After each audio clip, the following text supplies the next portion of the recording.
तो ई समय सरकार तमने सहाय न आपे અને ધોવાણના મુદ્દામાં તો આપણે તમારાથી વધારે તો યાતના કોને હશે પાક ફેલ થઈ જાય એમાં તમારાથી વધારે યાતના તો કોને હશે આ ઘેરના ખેડૂતોથી યાતના તો વધારે કોને હશે સૌથી વધારે જો પાક ફેલ થવાનો પ્રોબ્લેમ થતો હોય તો આ ઘેરના ખેડૂતો માટે થાય છે અને એટલા માટે ઘેરના ખેડૂતો માટે મેં 14 દિવસની તમારા માટે પદયાત્રા કરેલી 14 દિવસ સુધી સતત મારા પરિવારથી દૂર તમામ વસ્તુઓથી દૂર રહી અને સતત તમારી વચ્ચે તમારા ગામડાઓમાં તમારા ઘરે તમારા વિસ્તારમાં તમારી વચ્ચે હું આવેલો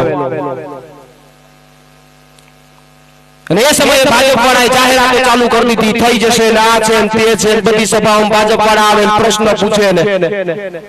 ખૂબ આયલું ચર્ચાઓ થઈ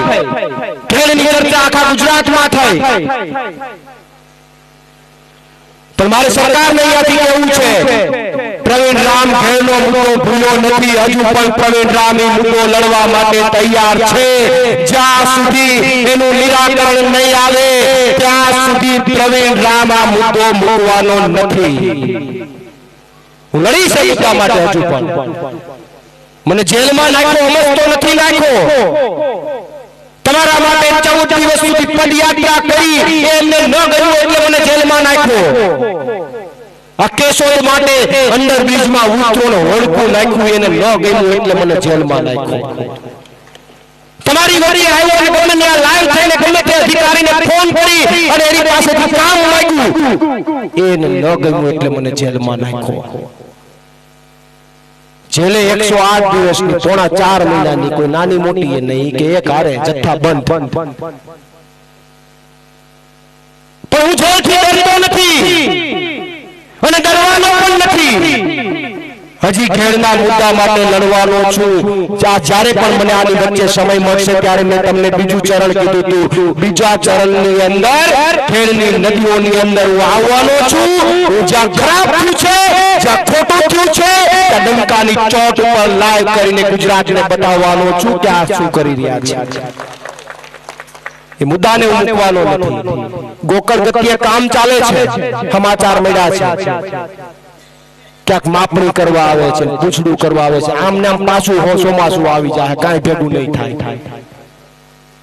અને નદીને મૂંગીને દોરી કરવી હોય તો આમથી ઉપાડો ત્યારે કરો તો આજે કહું છું આમથી ન થાય આમથી ઉપાડો